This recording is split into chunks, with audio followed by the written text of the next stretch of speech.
Olá, boa noite, sejam todos muito bem-vindas e bem-vindos ao Sinapse CL desta sexta-feira, dia 27 de outubro de 2023. Boa noite, César Calejão, tudo bem? Boa noite, Robs, tudo bem? Boa noite para a nossa comunidade linda, é isso aí, vamos lá. Vamos lá? Posso chamar a convidada? Vamos chamar então Vera Iaconelli, que é psicanalista e mestre em psicologia pela Universidade de São Paulo, a famosa USP. Vera, seja muito bem-vinda ao nosso Sinapse. Tudo bem? Tudo bem, um prazer estar com vocês, Roberta e César. Legal, muito Obrigado, bom. querida. Obrigado por aceitar nosso convite, é uma honra para a gente. Vamos lá. Vera, o seu último livro, o Manifesto Antimaterialista, está entre os 3 livros de ficção mais vendidos no Brasil. Queria muito iniciar nossa conversa falando sobre ele, apresentando o seu livro aqui para a nossa audiência.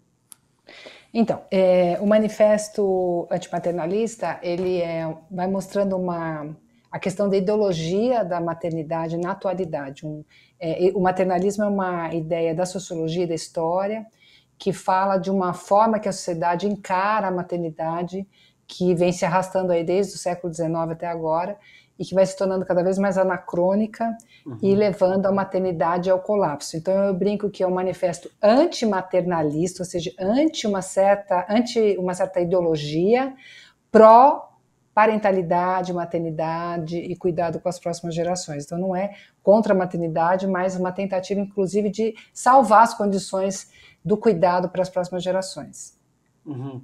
E o que você traz em termos de... Existe uma certa romantização do que é a maternidade? Qual que é o cerne da tua abordagem nessa ocasião? Então, existe uma romantização da maternidade que começa na passagem do século XVII para o século XVIII, no qual se vai pensando que a maternidade é a grande função das mulheres, ser mãe é tudo que elas desejam, que existiria o instinto materno. A gente consegue localizar em que momento se inventa essa pseudo-categoria da ciência, que é o instinto materno, para ser usado por questões políticas e econômicas nesse momento histórico, para deixar todo o cuidado com a próxima geração, ou seja, com a prole, com as crianças, colocada sob a responsabilidade das mulheres e desincumbir o resto da sociedade. Para construir isso daí, foi se criando uma ideia de que as mulheres são, acima de tudo, mães, que a boa mãe é uma mulher, uma pessoa boa, que existe um instinto. Então, toda uma romantização, que o amor pelos filhos é incondicional. Então, tudo isso foi uma criação histórica que vem se arrastando até hoje, né, prejudicando a gente de várias formas. Também dizem que amamentar é uma delícia, mas não é isso que as minhas amigas dizem também, né? Existem vários mitos aí da maternidade que precisam ser quebrados, porque a realidade é bem diferente e a gente tem que se preparar para a realidade, porque a ilusão te deixa cega, né? Então você não vai estar preparada para aquelas situações. Eu não sou mãe, Vera, mas eu tenho amigas, mães, eu sou tia e eu acompanho, né? Boa. Muito... Porque, enfim, é sempre uma surpresa quando eu ouço as minhas amigas, né, enfim, contando. Ai, Rô, eu imaginei que fosse assim, é tão diferente. É um pouco mais pesado. Ai, dói. Ai, eu tive deprê depois. Sim. Ai, o meu corpo também não voltou. Enfim, Sim. Existem questões, né? Agora, posso emendar uma que eu acho que é muito boa, o seguinte.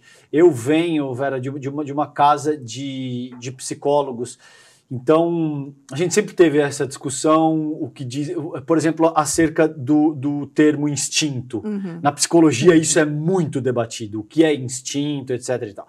Então, você tem behavioristas, você tem cognitivistas, você tem Vygotsky, você tem históricos culturais, um monte de gente que te diz um monte de coisa acerca do termo, do que é instinto. E você mencionou algo na tua fala que você já deixou... entendido que você diz no teu trabalho que não existe instinto materno, né? E isso vai ao encontro, por exemplo, de debates que eu tive dentro da minha casa, por exemplo. Minha mãe também é doutora em psicologia e ela me diz a mesma coisa. E às vezes eu paro para pensar, e eu gostaria de ouvir a tua reflexão, Vera, e eu vejo que existem, por exemplo, criaturas na natureza que demonstram uma espécie de afeto com a sua prole e que não são criaturas que são histórica e culturalmente constituídas. Isso não é uma espécie de instinto, claro, dado toda essa questão que eu salientei previamente, considerando o cuidado que a gente tem com esse termo. Mas não existem, por exemplo, animais na natureza que apresentam uma espécie de instinto, de cuidado com a sua própria prole? Então, os dois trazem questões muito interessantes, né? Primeiro, pensar assim, não existe instinto materno entre seres humanos. Tá. Existe o instinto materno ou instintos de preservação da descendência, que eu nem sei se a gente poderia dizer se são maternos e ou paternos, porque aí, a depender da espécie, cada um vai ter a sua programação, porque o instinto é uma espécie de programação que serve para toda a espécie, né? E quando a Roberta traz o exemplo da amamentação, que é a coisa mais básica entre mamíferos, por exemplo, a gente percebe que a amamentação entre humanos, ela tem que ser transmitida e tem que ser ensinada. Por isso que ela parece sofrida e pode ser muito sofrida e levar ao adoecimento, porque você não vem de fábrica esse reflexo de amamentar, você tem que aprender sim, tem muita técnica. Uma amamentação pode, no primeiro momento, ser prejudicada por uma pega errada. Então, as mulheres que já têm experiência com amamentação têm que ensinar e facilitar para as que estão aprendendo. Isso você não vê, por exemplo, entre porcos, entre cachorros. Existe ali todo um automatismo instintual que permite que o cachorrinho que mal nasceu já encontre a mama e a cadela, a porca, fiquem ali à disposição para fazer a sua função. Então, o problema é que todas essas competências, nós como mamíferos, nós até temos, mas nós fomos atravessados pela autoconsciência e pela linguagem. E isso trouxe uma série de benefícios, mas ao atravessar a nossa experiência subjetiva, nós perdemos essa predisposição instintual. E tem como provar, porque de um jeito simples, acho que no livro eu me estendo bastante sobre esse tema, mas veja, o instinto é alguma coisa que está dado para toda a espécie. Então, a gente não tem isso. De uma cultura, de uma época, de uma população, de uma família para outra, as reações diante da necessidade de amamentar se modificam completamente. Então, o instinto de preservação, tá? Mas a gente é a espécie que mais transa fora do período fértil. Os animais, eles transam só no cio das fêmeas. Né? A gente não, a gente evita o máximo, a gente criou medicação para não engravidar. Então a gente tem uma sexualidade recreativa que é própria do humano, que é atravessado por fantasias inconscientes, que é atravessado por uma série de questões. Então, aí que é a questão que a gente não tem o instinto, ele não é preponderante. A linguagem atravessa. Então, o amor que a gente constitui pelos filhos e entre nós é um acontecimento que pode existir ou não está dado de fábrica. E esse é o grande mérito, porque se a gente é amado pelos nossos pais, pela nossa mãe, se a gente ama os nossos filhos, isso foi uma construção do laço afetivo. E não algo que, está programado, então dane-se, né? Se está programado, que valor que tem? Está dado de fábrica, não tem grande mérito, não? Maravilhosa a tua explicação. E Vera, vou virar um pouquinho a pauta e falar um pouquinho sobre a polarização política, que é um tema aqui do nosso cotidiano, né, do nosso dia a dia. Quem não vive, né, quem não brigou, quem não fez as pazes, né, quem não se irrita, enfim. Eu queria entender com você de que forma a psicologia pode ajudar a gente a navegar nesses momentos mais difíceis, mais ásperos, em que o diálogo é cada vez mais inexistente, hein? Então, a polarização ela foi fomentada. A gente já tem muita dificuldade de sustentar o contraditório, de sustentar aquilo que o outro fala, que me confronta comigo mesmo, ou seja, que fere meu narcisismo, porque eu acredito numa coisa, a pessoa acredita em outra, ela fala o que ela acredita, me desdiz, e eu posso ficar ferida narcisicamente, ter que defender a minha posição, ou posso falar, bom, tá, você pensa assim, eu penso assado, sustentar o contraditório, né? Mas a nossa tendência é muito infantil, né? O Freud vai dizer, a infância passa, o infantil permanece em nós eternamente. O inconsciente, ele é o infantil. Então, a gente tem birra, a gente tem inveja, tem ciúmes, a gente briga com os irmãos com 50 anos, como se tivesse 3 anos de idade. Isso é perene em nós. Só que a gente vai aprendendo a lidar com isso de formas mais, digamos, civilizadas, mais produtivas, menos destrutivas. Então, existem momentos históricos nos quais essas nossas tendências mais infantis, inconscientes, vão sendo manipuladas. Então, toda a questão da política, por exemplo, manipula profundamente, né, os nossos medos, as nossas fantasias, as nossas inseguranças, as nossas fantasias onipotentes. Então, o Brasil vem vindo, e o mundo também a partir das redes sociais, que exploram muito isso, né, os likes são para grandes emoções, né? Sim. De raiva e de amor, de paixão, de comoção. Então, tem uma exploração dessa condição afetiva humana, né, o que o Safatli vai chamar de política dos afetos, que é uma manipulação dessa nossa tendência a polarizar. Então, com as redes sociais, eu vou me juntando no polo que me interessa, faço ali uma ganguezinha e deixo de fora o polo que não me interessa. E aí o contraditório não vira contraditório que pode ser discutido no nível da democracia, vira oponente, vira inimigo, vira errado. Então você vê, tem toda uma manipulação de alguns mecanismos inconscientes nossos em jogo nessa polarização. E a gente vai ter que desfazer esse monstrengo, que foi, esse gatilho que foi criado principalmente com as últimas eleições, né? Incrementado pela internet. Pois é. E falando em like, só um parênteses aqui, a Netflix agora tem gostei muito, né? Ou seja, 2 joinhas, assim, no filme que você gosta. Exatamente. Double like. É um double like. Assim, não é um basta de gostei, é gostei muito também. Tomara que isso não venha para as plataformas das redes sociais. Vera, tem recentemente aí, criou-se uma polêmica ao redor do livro Que Bobagem, da Natália Pasternak, no qual ela critica, entre outras coisas, a psicanálise como uma pseudociência. Ambos os autores, a Pasternak é uma figura que eu respeito, quero deixar isso claro. Ela principalmente no momento, né, da isso, pandemia. pandêmico, ela foi muito gentil, ela colaborou comigo no meu segundo livro, então, só para deixar bastante claro, nessa ocasião, muito respeitosamente, eu discordo do que ela está propondo no livro Que Bobagem, e, entre outras coisas, ela classifica a psicanálise como uma pseudociência. Eles fazem algumas colocações fortes, considerando Freud, que Freud seria uma espécie de charlatão e tal. Eu, muito respeitosamente, discordo, tem coisas importantíssimas, principalmente no que diz respeito a estabelecer o que é o aparelho psíquico e tudo isso. Como é que você vê essa questão, Vera? Não sei se você chegou a ler o livro da Pasternak, gostaria que você avaliasse essa proposição dela. Jogou a batata quente para você, Vera. Maravilhoso. Maravilhoso. Olha, César, eu pensei muito se eu ia usar a coluna como psicanalista para me haver com essa questão, né? Porque eu acho que quando você responde a isso daí, você acaba alçando esse livro a categoria de interlocutor. E na minha coluna eu deixo muito claro que eu não acho que esse livro tem nível para ser uma interlocução da psicanálise. A psicanálise tem muitas interlocuções de altíssimo nível, tem muita pesquisa, sai nas revistas mais importantes de ciência hoje do mundo.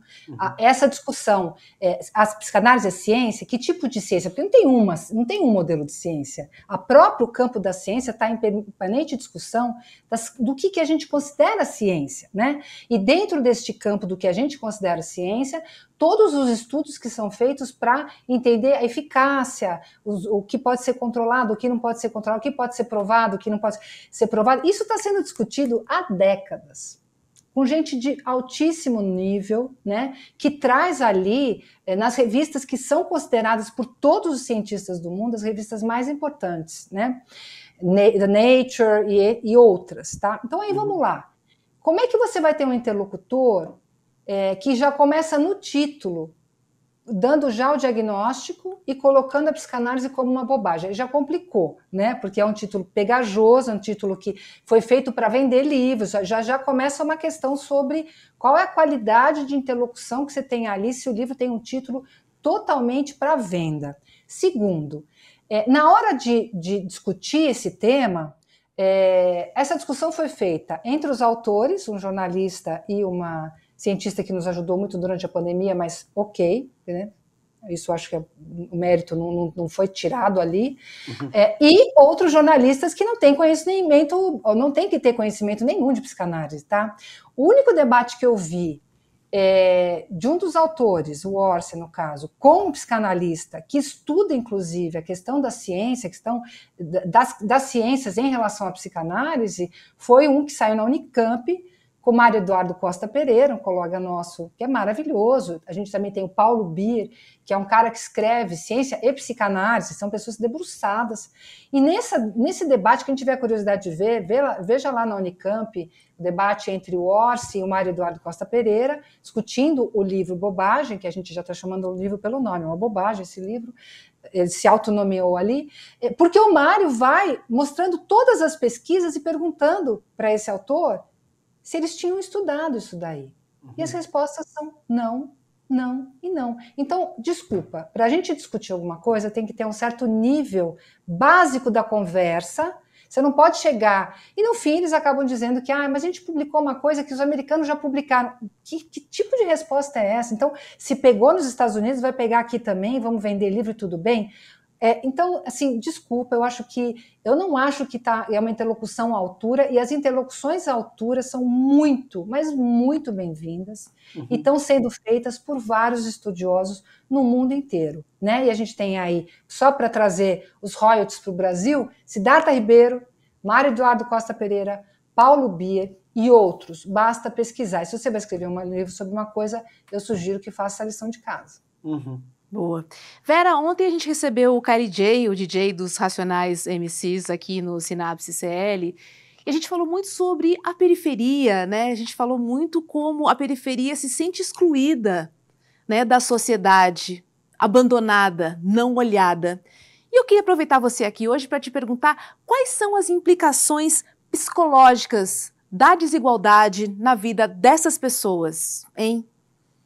Então, a gente tem uma preocupação, existe toda uma psicanálise brasileira, né, do qual eu me orgulho muito, porque é uma psicanálise que resgata a psicanálise de 1920, lá atrás, quando Freud e os seus discípulos estavam interessados em saber o que fazer com quem estava voltando da Primeira Guerra Mundial, destroçado, traumatizado, as famílias traumatizadas, as crianças traumatizadas, como atender aquela população toda que se tornou carente, né, na Europa quebrada, e eles vão pensar numa psicanálise para todos, uma psicanálise que talvez pudesse até ser oferecida como saúde pública, né? Então, isso já está no DNA da psicanálise. Depois, com a Segunda Guerra, esse grupo é dispersado, a psicanálise se torna cada vez mais elitista, porque eles vão para países onde tudo que é pensado coletivamente é entendido como comunista, né? Até que a gente chega na América Latina, com as preocupações que a América Latina tem com a questão da colonização, e a gente chega no Brasil, e o Brasil hoje tem uma psicanálise jovem, extremamente engajada nas questões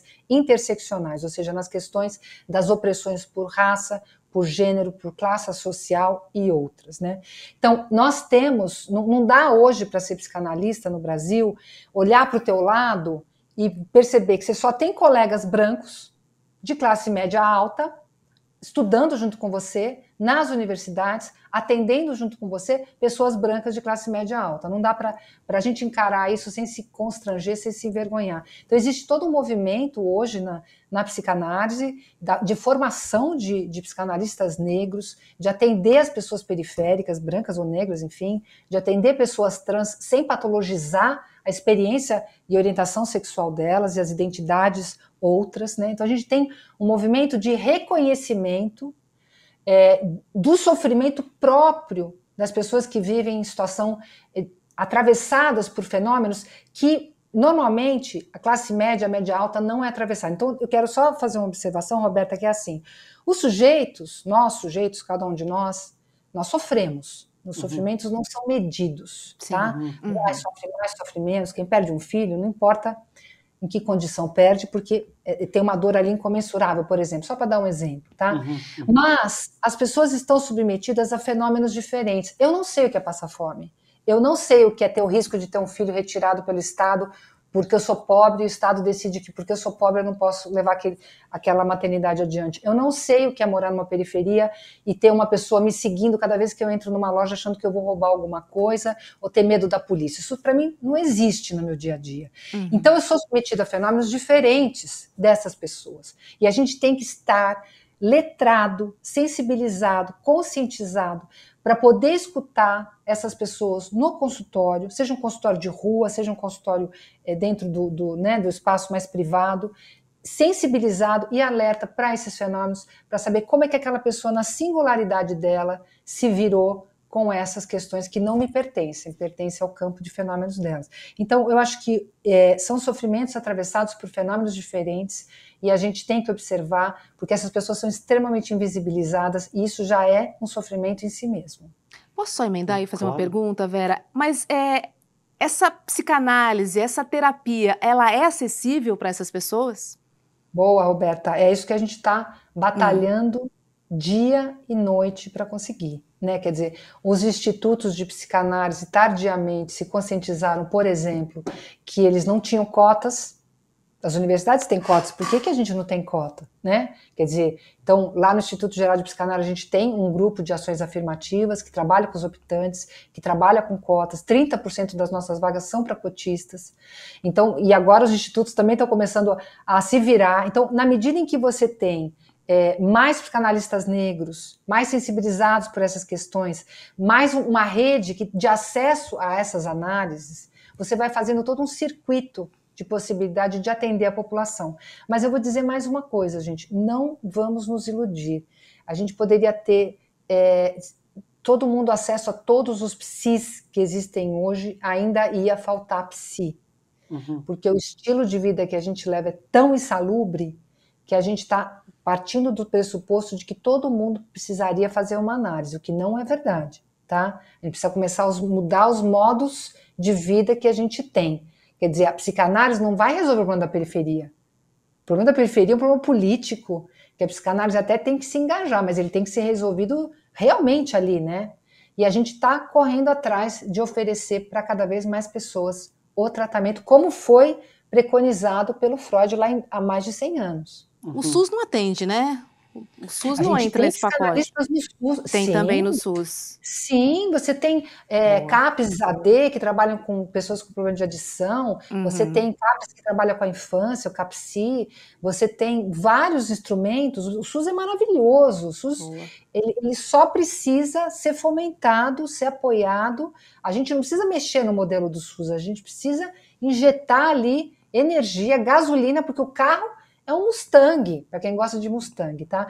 Mas você só precisa pôr gasolina lá, porque ele é maravilhoso. Tem psicanálise, tem psicólogo, sim, fazendo coisas muito lindas no SUS, mas com recursos péssimos, né? Vera, eu queria ouvir um pouco a respeito das principais influências da tua prática. Naturalmente, você citou nominalmente Freud, você falou um pouco de linguagem, então, talvez, me corrija se eu estiver errado, mas eu identifico algo de Lacan, e você citou elementos históricos e culturais que talvez remetam ao enfoque histórico e cultural Vygotsky. Eu gostaria de te ouvir um pouquinho, quem que são as tuas, qual que é a tua formação, quem que são as tuas principais influências na tua prática? Bom, acima de tudo e antes de tudo, Freud. O Freud sempre como autor que descobriu o método e o tratamento e a teoria, e descobriu de uma forma que ele se autocriticou o tempo todo, ele se autocorrigiu, ele se reviu, ele tinha notas de rodapé dizendo, eu não penso mais assim, até que ele morreu, né? Então, e o mundo continuou e cabe a nós lermos ele e fazermos as notas de rodapés. No meu livro, o Manifesto Antimaternalista, fica até engraçado porque eu bato bastante no Freud, com bastante amor, porque tem toda uma parte bem misógina, bem maternalista. O maternalismo acontece na mesma época da fundação da psicanálise, né? Então tem coisas que ficaram anacrônicas e a gente continua trabalhando, né? E eu tenho uma ligação importante aí com o Lacan, com a questão da linguagem, com a leitura que o Lacan faz do Freud, que cria uma outra forma de entender o Freud, mas a partir da leitura do Freud. O Lacan sempre se diz um freudiano acima de tudo, né?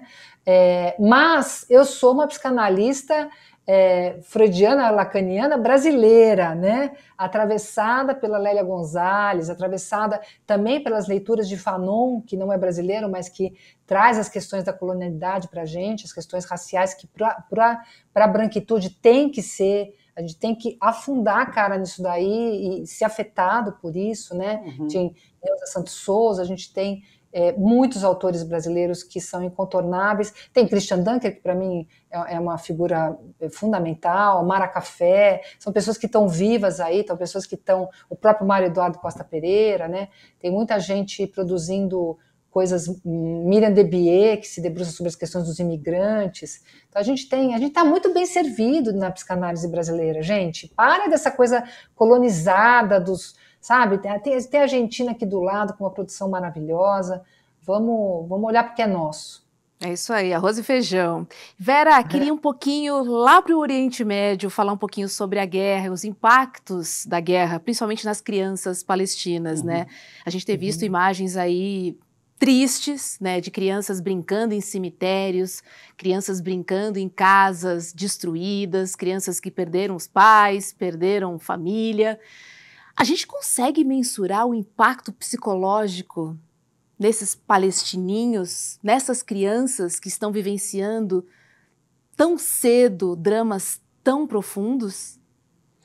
Então, a gente, a partir do século XVIII, junto com essa ideia de que a mãe é tudo e que o instinto materno, né, se começa a configurar uma nova ideia de o que é a infância. Porque então sempre existiram as crianças, obviamente, mas a infância, como a gente fala, a infância, esse período, ela é um recorte que foi criado ali, um certo cercadinho. Olha, as crianças não vão mais na praça pública ver a bruxa ser queimada, tá? A suposta bruxa ser queimada. Elas têm que ser separadas dessa experiência. As crianças não vão mais ver a sexualidade dos adultos, os palavrões que os adultos falam. Elas vão ser separadas dessa experiência. Isso se chama infância, tá? A infância começa com a questão da escola, esse período de preparação para o mundo adulto, né?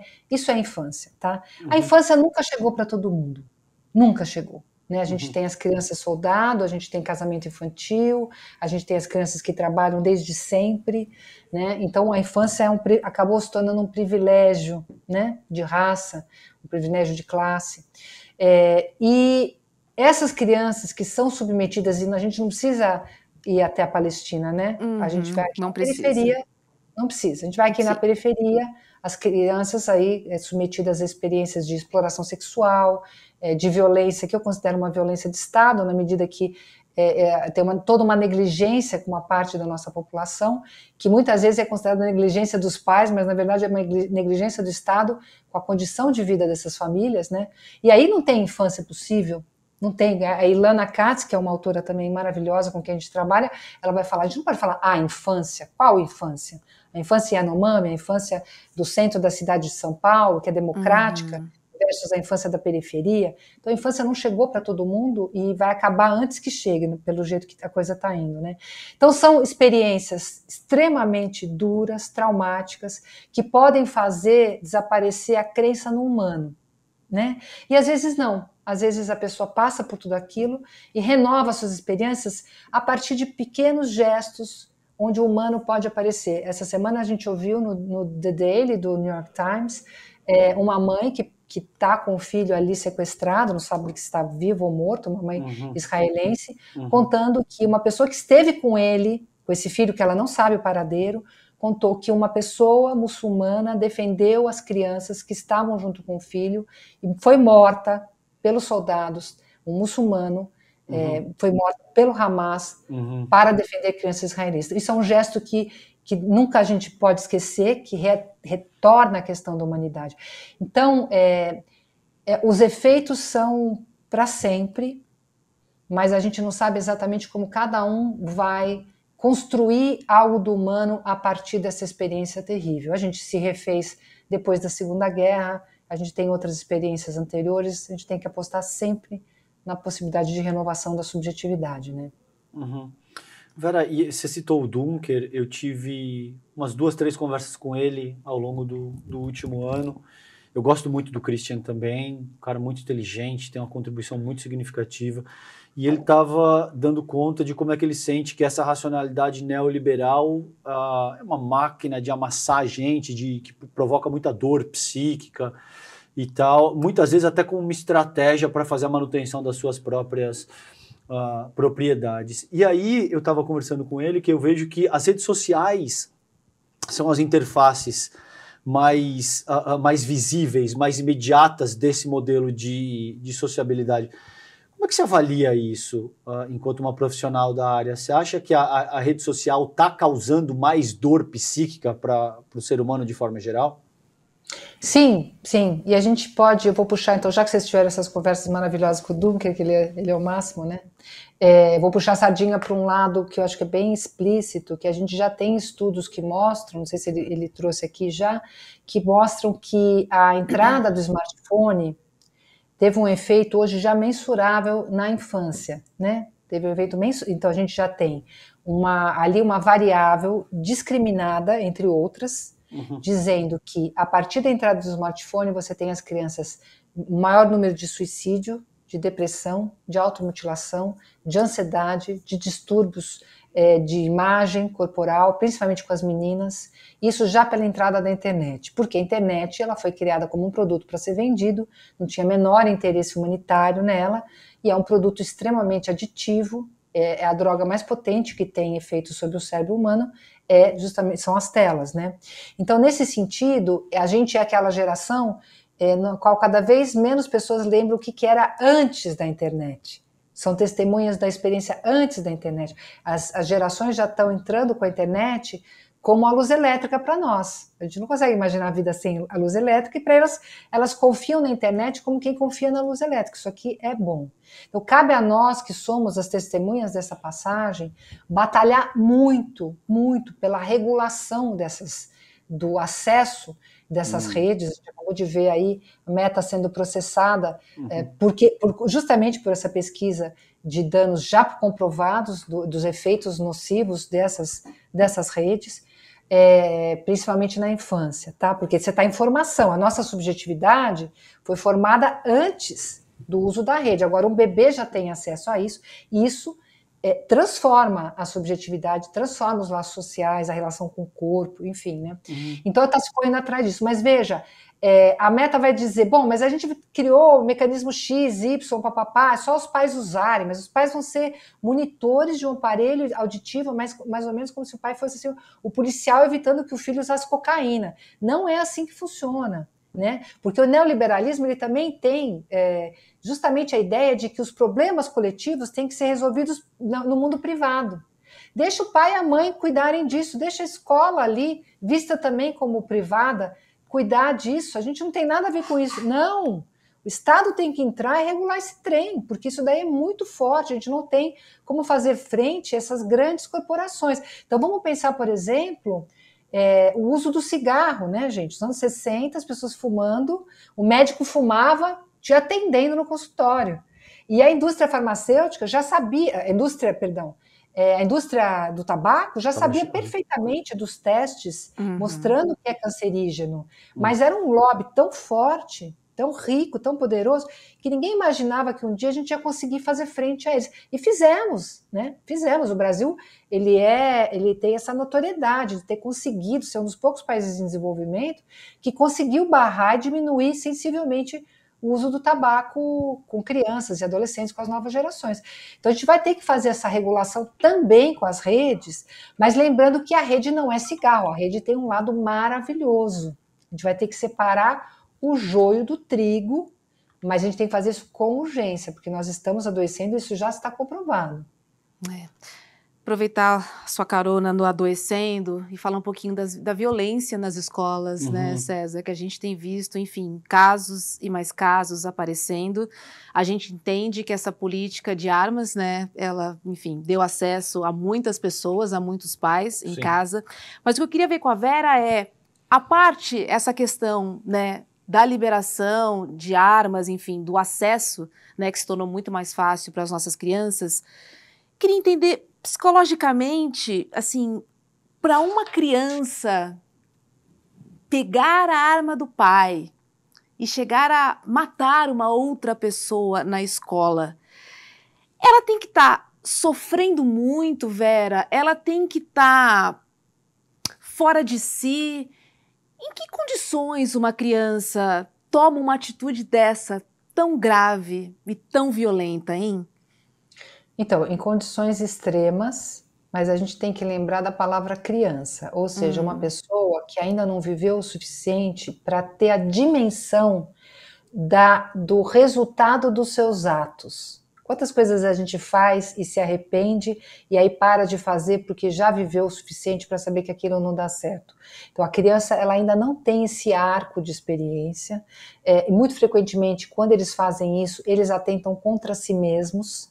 De qualquer jeito, eles atentam contra si mesmos porque eles vão ser presos. Nenhum deles tem uma rota de fuga maravilhosa que consegue. Não, é um ato que também vai prejudicar a própria criança para sempre, né? É um crime que se volta contra a criança necessariamente.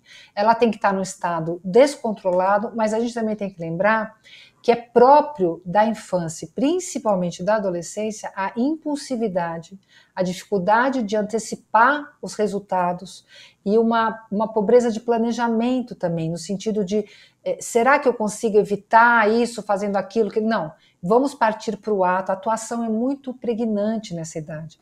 Então, muitas vezes a criança, diante do primeiro rompimento amoroso, ela se suicida. Por quê? Porque o primeiro, ela acha que não vai ter vida depois daquilo, não tem experiência, e ela parte para o ato que talvez com 30 anos na mesma cena, de mesmo sofrimento, eu quero dizer, ela não faria. Então, é claro que a gente está falando de crianças que sofreram muito, mas também estamos falando de crianças identificadas com uma certa forma de resolver conflitos, ou seja, não resolver conflitos, eliminá-los. São crianças que na relação familiar, na relação escolar e na relação social, foram se identificando com soluções de conflito a partir da violência. E isso a gente ensina a criança desde o zero, né? Não, brigou com o vizinho, o que fala, o que não fala, como é que faz? Aquela coisa que a gente começou conversando aqui. Como que a gente lida com o contraditório? A gente cancela? A gente mata a pessoa? A gente prende a pessoa? Como é que a gente lida com o contraditório? É isso que você aprende dentro de casa, você aprende na escola, você aprende num ambiente maior. Às vezes você aprende uma coisa dentro de casa que é ruim, mas a escola traz uma outra versão. Ou essas combinações são múltiplas, né? Às vezes uma coisa salva a outra. O que a gente está vendo é uma repetição. O que se aprende em casa, às vezes a escola reproduz, e com certeza a sociedade tem reproduzido, né? Então, não sei se eu respondi a tua pergunta, Roberta, sim, querida, mas é uma combinação de fatores no qual o mal-estar da criança, o sofrimento imenso da criança é respondido da pior maneira possível, mais rápida, e que também não é muito diferente do que a gente vê no Oriente Médio, né? Onde as diferenças são respondidas com violências, que geram outras violências, que geram outras violências, e ninguém consegue sentar para falar, a gente só vai se matar aqui.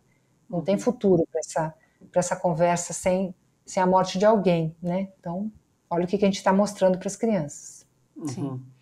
Vera, você citou o Fanon, e o Frantz Fanon é um cara que fala muito de como essa mentalidade colonizada é introjetada em quem é o sujeito dessa colonização, né? Ele utiliza isso para falar, por exemplo, como as pessoas da Martinica, os negros da Martinica que iam à França, por exemplo, voltavam com um jeito de falar, com um andar que ele chama de afetado em virtude dessa mentalidade colonizada. Essa pergunta eu quero te ouvir como psicanalista, mas eu quero te ouvir também como pensadora, como intelectual que você é. Como é que a gente pode endereçar essa questão no nível prático enquanto sociedade? Porque esse é um ponto nevrálgico. Se a gente pensa em decolonialismo, se a gente pensa em construir uma sociedade legitimamente mais plural e menos enviesada em qualquer direção, a gente tem que em algum momento lidar com isso, seja na educação básica, seja nos aparelhos ideológicos de Estado, para usar um termo do Althusser, enfim. Em algum âmbito a gente vai ter que trabalhar com essa questão de como essa mentalidade colonizada está introjetada nas nossas subjetividades. Gostaria de eu sei que não existe uma resposta categórica, porque é uma questão super densa, mas eu gostaria de uma reflexão tua acerca disso. Então, eu acho que a gente tem vários níveis. A gente tem que garantir algumas coisas no nível jurídico, não dá para ficar esperando cair a ficha, né? Quer dizer, então cotas, sim, né? Reparação histórica, sim, educação sobre a história do Brasil revisada, educação sobre o continente africano, nas escolas, assim, que tudo isso que a gente está batalhando tem que ser feito, porque não dá para esperar. Outra coisa é trabalhar muito no letramento. Tem que ler, tem que estudar, tem que conhecer. Não adianta pegar, né, e transformar as pessoas negras em fontes eternas daquilo que você tem que sentar e ler, estudar e se familiarizar. Nós somos brancos, nós temos uma obrigação moral de gastar o nosso tempo estudando o que se trata, o pacto da branquitude, do que se trata ser branco no Brasil, e o que se trata, o que a gente oprime só pela nossa existência, né? A gente acaba oprimindo o outro, quer queira, quer não. Mas tem mais uma coisa, a gente não pode achar que o letramento ele resolve tudo, porque trabalhando aí com escolas, com empresas, com várias pessoas, né, a gente vai vendo que tem uma ferida narcísica, que é se ver no espelho e se perceber opressor. Porque todo mundo se acha bonzinho, né? Ah, eu sou boazinha, eu sou tão legal, né? Mas, na verdade, é duro você perceber que você é racista, que você é misógino, que você é classista. E se você não quiser encarar isso daí, você não vai dar nenhum passo no teu letramento. Você vai ter um monte de coisa linda para falar, mas quando você menos esperar, o diabo volta pela porta do fundo. Então, tem um desmonte aí de uma certa espelho narcísico e poder admitir, poder escutar do outro, olha, Vera, isso aí que você falou, nossa, bicho, isso é gordofóbico, isso é racista, isso é classista. E aguentar o tranco, em vez de responder imediatamente, né? Quando teve aquele problema do Will... Vou botar o meu aqui, tá? Porque eu acho que falar do outro é lindo, mas eu acho que se a gente não se coloca... Teve aquele problema do Will Smith e da Jada e do Chris Rock. No Oscar. No Oscar, né? Então eu, como mulher branca, feminista, vejo um homem, macho alfa, levantar, socar outro homem, macho alfa, fiquei absolutamente indignada e fui às redes e falei, que coisa horrorosa, como é assim? Que mundo dos homens, que eles resolvem tudo no soco, não conseguem arranjar... E por que a Jada fica ali passivamente como de um dama. objeto de dama. Bom, eu falei achando que eu estava no meu direito de feminista falando dos homens. Eu esqueci totalmente do recorte racial. Porque uma mulher branca oprime homens negros. Veja, é uma questão super polêmica que eu estou trazendo, tá? De todas as formas possíveis. Lugar de fala, papapá. Só que eu falei para ele, bicho, para ouvir. Porque as mulheres negras estão falando para você, que é uma mulher branca, que você pisou na bola. É isso, bicho. Então medita. Não responde de pronto. Mas qual que foi a crítica, Vera? Qual que foi a crítica que incidiu? Uma mulher branca me metendo num assunto de gente preta. Porque se tratava ali de uma questão muito mais interessante. Quer dizer, um homem negro... eu nem vou continuar isso. Acho que a Roberta... talvez pudesse, não me cabe dizer, mas muito interessante. Eu estou ouvindo o seu lado, eu gosto de ouvir, sim. Mas então, no sentido, né, Roberta, de que pelo que eu entendi das mulheres negras, falando assim, Vera, as mulheres negras são muito pouco protegidas, e a gente lê isso na Bell Hooks, enfim, são muito pouco protegidas pelos homens negros. Então, ela, inclusive, tem toda uma história dos homens negros irem atrás de mulheres brancas. Né? E a solidão da mulher negra. Então, se ele vai, levanta e bate no outro, muitas mulheres negras se sentiram vingadas nesse gesto. Para mim, isso era impensável. Mas, então, essa ferida narcísica, eu tive que engolir, falar, opa, posei, fui cancelada por um monte de gente. Mas eu não estou interessada nisso, eu estou interessada em falar, o que eu aprendi com esse trem? Sim. Que me deixou tão... Na hora eu fiquei pé da vida, eu falei, como assim? Mas o que eu tô não posso falar nada. Né? Sendo que a fala é sempre nossa, das mulheres brancas, dos homens brancos, né? Então, isso para mim foi um aprendizado enorme. Depois tive a oportunidade de me encontrar casualmente com algumas pessoas que me criticaram e pedir desculpa mesmo, mulheres negras, falar, desculpa, realmente eu dei uma de branca, né? É polêmico, mas a mim cabe escutar porque eu tenho que aprender coisas ali. Então não é fácil, gente, não é fácil. E se a gente ficar com muito narcisismo, muito intocável, nós não vamos resolver esse trem. Vou pisar na bola N vezes ainda. Você então, César, como homem branco aí, vai pisar muito na bola, a gente vai pisar muito na bola, mas o quanto mais a gente olhar para si, mais a gente tem chance de crescer um bocadinho, né? Mas o que eu quero dizer com isso, assim, o letramento, ele não pode ser só estudo. ele tem que ser uma sensibilização profunda. E prática, né, Vera? E prática, Exatamente. por favor, né? Exatamente. Prática de desconstrução de uma certa relação narcísica, e a gente tem que escutar o outro, né? Eu acho que enfim, a gente quando dá opinião, seja ela qual for, a gente também tem que estar aberto para o feedback, para o retorno, né? E aí eu acho que a grande chave tá o que eu faço com esse retorno, né? O que eu vou fazer com essa informação? Que é um pouco do que a Vera comentou aqui. Eu, Roberta, Vera, acho que a gente não deve limitar o comentário de uma outra pessoa. Eu de verdade, eu adorei te ouvir sobre esse tema e gostaria de ter ouvido outras mulheres também. Porque para mim a questão não é o seu posicionamento sobre aquilo. Para mim é mais importante a gente ouvir você, me ouvir o César, ouvir seja a pessoa qual for, seja ela quem for, e a gente entender que visões diferentes também contribuem na perspectiva do debate, sabe? Porque senão a gente vai olhar sempre por um ângulo só. E eu não acho saudável, porque aí a gente mata a pluralidade, a gente mata a beleza do contraditório, e a gente mata o nosso crescimento, porque a sua não vivência pode contribuir para a minha vivência. Entende? Minha opinião, eu concordo com gênero, número e grau, e eu também entendo a importância de enfrentar o teu narciso, de conseguir aprender com base na tua experiência. A Bion diz muito isso, com base, você precisa tolerar a frustração no sentido de crescer com base no uso que você faz das tuas experiências. Mas eu também acho que é importante que a gente tenha um campo de diálogo aberto. Eu também concordo com você, acho que é importante que a gente não se sinta compelido bom, eu não vou falar, porque eu e a Hobbs, a gente estava conversando curiosamente, Vera, no camarim, antes da gente começar a conversa contigo.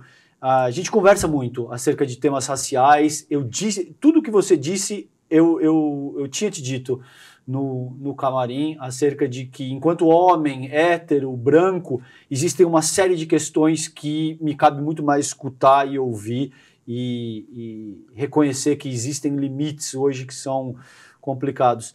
Mas eu também acho que esse teu ponto é extremamente válido. Eu acho que você pode aprender com base naquilo que está sendo dito, você pode ter sensibilidade para reconhecer que será que eu estou sendo extremamente vaidoso aqui? Será que de fato eu cometi um erro e eu posso voltar atrás? Sim. E esses não são processos excludentes, não são. Como eu vejo. Você pode fazer essas coisas ao mesmo tempo, continuar crescendo, continuar dando a tua opinião, no sentido de dizer, não, houve uma agressão física, o cara deu um tapa na cara do outro, gente. É isso que eu estou criticando, entende? E olha que oportunidade de debate você abriu, Vera, entende? Eu não posso fechar essa janela, ao meu ver. Sim, eu acho ótimo. Eu acho que eu aprendi muito com as mulheres negras que vieram me dizer onde que elas acharam que não me cabia falar. E eu nem vou entrar no mérito se cabia ou não falar. Eu vou entrar no mérito de que cabe o respeito de ouvir uma mulher negra falando da perspectiva dela, uma vez que sempre cabe à mulher branca a última palavra até então. Sim. Então, em respeito a elas, eu achei fundamental retomar essa questão desde a perspectiva de, por exemplo, que eu não tinha eu tinha já lido, você vê o que é o letramento, né? Tinha lido na Bell Hooks, já tinha lido na Angela Davis, e, no entanto, eu tive que entender o que é esse lugar da relação de homens e mulheres negras na realidade ali daquela cena, né? Na leitura da cena me escapou algo. Só complementando, se você talvez não tivesse levantado, talvez você não tivesse aprendido, entende?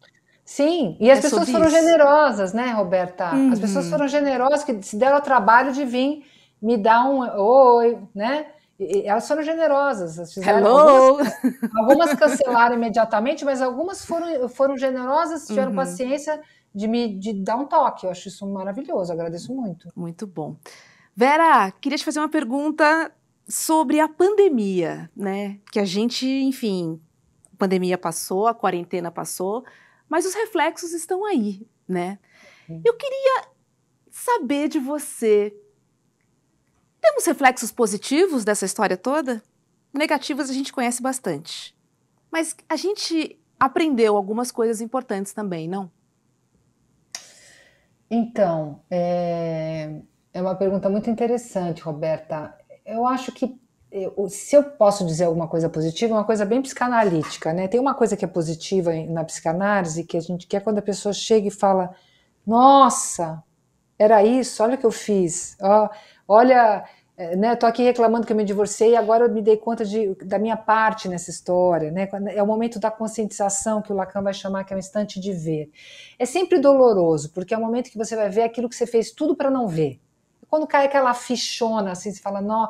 E esse é um momento traumático, porque você ainda está sob o impacto de um reconhecimento de alguma coisa dura, e vai ter que ter toda a elaboração de compreender. Eu entendo que um saldo positivo da pandemia, que é bem paradoxal, foi o instante de ver. Né? Eu percebo que muita gente se conscientizou das condições nas quais vive a maior parte da nossa população na pandemia, porque se disse o seguinte: estamos todos sendo atacados pelo vírus igualmente, somos todos irmãos, né? Não, estamos todos sendo atacados pelo vírus, mas de formas muito distintas. Muito diferentes. Né? E isso foi martelado, e quem não ouviu, pelo amor de Deus, perdeu sua grande chance na vida. Vão ter outras, mas nessa era fundamental. Então, teve um instante de ver as condições das crianças que podiam usar a internet para manter a escola, as crianças que não tinham internet em casa, das crianças que dependiam da merenda escolar para ter o que comer e daquelas que não dependiam de forma nenhuma, das pessoas que tinham toda uma rede que continuou funcionando, de servidores domésticos, mesmo durante a pandemia, e essas pessoas morrendo porque continuaram trabalhando durante a pandemia. Então, então veja que interessante, porque esse positivo, ele não é fácil, não é light, não é lovely, ele é absolutamente o instante de ver da psicanálise, no qual você se depara com o pior para tentar, e aí tem alguma chance de fazer alguma coisa. Bom, fizemos alguma coisa, tiramos uma pessoa execrável do governo. Foi um efeito ultra positivo. Provavelmente a gente teria o mesmo governo que a gente tinha durante a pandemia se a pandemia não tivesse assim, escancarado do que se tratava esse governo. E do que se trata, porque está sempre ali no calcanhar da gente, né? Quer dizer, de um governo de exclusão, um governo para poucos, né? Para quase ninguém, só para eles mesmos, porque o que se passou em Manaus, né? Então eu acho que a pandemia trouxe essa possibilidade de conscientização, e cada um fez alguma coisa com isso, mas muita gente acendeu uma luzinha, né? Eu sempre digo que a pandemia acelerou alguns processos, assim, e eu fico muito feliz de alguns processos terem sido acelerados. E ela escancarou também privilégios, desigualdades, e ela cutucou a gente no momento em que a gente não tinha distração nenhuma. Sabe, assim, então foi muito cirúrgico e foi muito didático. Sabe aquela aula que você não consegue sentar no fundão? A pandemia foi a aula que você sentou na primeira fileira, porque você não tinha chance, não tinha nem recreio para ir, sabe? E fez a gente refletir, fez a gente pensar, porque todas as outras coisas, né, o que diverte a gente, o que tira a nossa atenção, tudo isso foi realmente extraído. Então você teve que focar de fato naquilo que se mostrava. Então eu sempre penso que muitos casamentos acabaram, né? Enfim, eu posso levantar algumas questões assim, mas de verdade, assim, acho que foi importante, né? Politicamente falando, a gente de fato viu ali, né, o presidente, né, agindo de maneira lamentável, enfim, desumana. Talvez demorássemos mais para perceber alguns, né, que ainda não tinham percebido. Enfim. Vera, muito obrigada pelo nosso papo. Foi uma delícia trocar com você e compartilhar com você. É isso aí. Gente, maravilhoso estar aqui com vocês, com essas perguntas que me fizeram pensar, me fizeram trabalhar. Gostei muito, viu? Parabéns. Oba, volte Obrigado, mais, volte Vera, mais. Adoramos também o papo contigo. Obrigadão pela tua presença, pela inteligência, pela coragem de expor um ponto que foi pessoal para ti, e você foi capaz de compartilhar isso com a gente. A gente te agradece profundamente por tudo que você compartilhou e por tudo que a gente aprendeu contigo hoje aqui, viu? Obrigada, gente. Um beijo e tchau, sucesso um aí. Beijo, Obrigado, bom fim de semana. Tchau, tchau. É isso, né? Sinapse CL cumprindo seu papel, sim. né? Muito e hoje gostoso. A gente conseguiu abordar vários temas, aproveitar, né, essa reflexão e esse conhecimento, né, dela sobre a psicologia, psicanálise, até para a gente entender melhor, César, porque em momentos turbulentos, em momentos confusos, é isso, né? A gente precisa, né? Assim, eu falo que eu perco quase todos os compromissos da semana, eu só não perco a minha terapia. Análise, é isso aí. Nem pensar. Boa. Gente, segunda-feira, a programação do ICL começa às 7 da manhã com o Sinapse e o seu... Sinapse não, com o Desperta, do Leandro Demore, das 7 às 8 da manhã. E logo depois tem ICL Notícias, primeiríssima edição, das 8 às 10h30 da manhã. E à noite, às 7h30, estamos aqui, sempre trazendo convidado e temas especiais para a gente conversar, para a gente concordar e para a gente discordar também. É isso aí. Bom final de semana para você. Valeu. Você também, Rosa. Beijo, gente. na alma Fiquem e no bem. coração. Tchau, tchau. Até segunda. Vocês sabiam que o maior movimento social do mundo, com mais de 2 milhões de pessoas, é do Brasil? Pois é, mesmo sabendo que a gente vai incomodar muita gente, a gente resolveu revelar a verdade sobre o MST, o Movimento dos Trabalhadores Sem Terra. Você quer conhecer a verdade sobre o MST? No dia 12 de novembro, um domingo, às 8 horas da noite, no horário de Brasília, a gente vai apresentar para vocês trechos do documentário De Quanta Terra Precisa o Homem e também fazer um debate incrível sobre essa, que é uma das questões mais importantes para o Brasil, a questão da terra.